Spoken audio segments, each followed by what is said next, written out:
എല്ലാ സൗഹൃദങ്ങൾക്കും സ്നേഹം. നമുക്ക് എല്ലാവർക്കും നമ്മുടെ ചുറ്റുവട്ടമുള്ള ആളുകളുടെ പെരുമാറ്റത്തെക്കുറിച്ച് വല്ലാത്ത ആശങ്കയാണ്. നാം ഒരുപാട് സംസാരിച്ചാൽ ആളുകൾ പറയും അവന് എന്തൊക്കെയോ ആയിപ്പോയെന്നുള്ള അഹങ്കാരമാണ്. ആ അഹങ്കാരം കൊണ്ടാണ് ഇങ്ങനെ മതിമറന്നങ്ങ് സംസാരിക്കുന്നത്. അതേസമയം നാം ആരോടും ഒന്ന് സംസാരിക്കാതിരുന്നാൽ പറയും ജാടയാണ്, വല്ലാത്ത ജാട കാണിക്കുകയാണ്.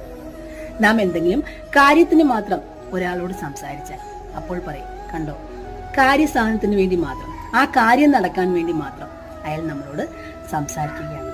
ഒരു രീതിയിലും നമ്മെ ആളുകൾ വെറുതെ വിടില്ല. പക്ഷേ നമ്മുടെ ചുറ്റുമുള്ള ആളുകൾ അതാര് തന്നെ ആയാലും, നമുക്ക് എത്രയൊക്കെ പ്രിയപ്പെട്ടവരായാലും, അവരുടെ പ്രസക്തി നമ്മുടെ ജീവിതത്തിൽ ചില നിമിഷങ്ങളിൽ മാത്രമേ ഉള്ളൂ. നാം മരിച്ചു കഴിഞ്ഞാൽ പിന്നെ എത്ര പ്രിയപ്പെട്ടവർക്കും നാം ബോഡി മാത്രമാണ്. എപ്പോഴും നിങ്ങളുടെ മനസ്സിൽ ഓർക്കുക, പ്രാധാന്യം നിങ്ങൾക്ക് തന്നെ നൽകാൻ ശ്രമിക്കുക. എല്ലാവർക്കും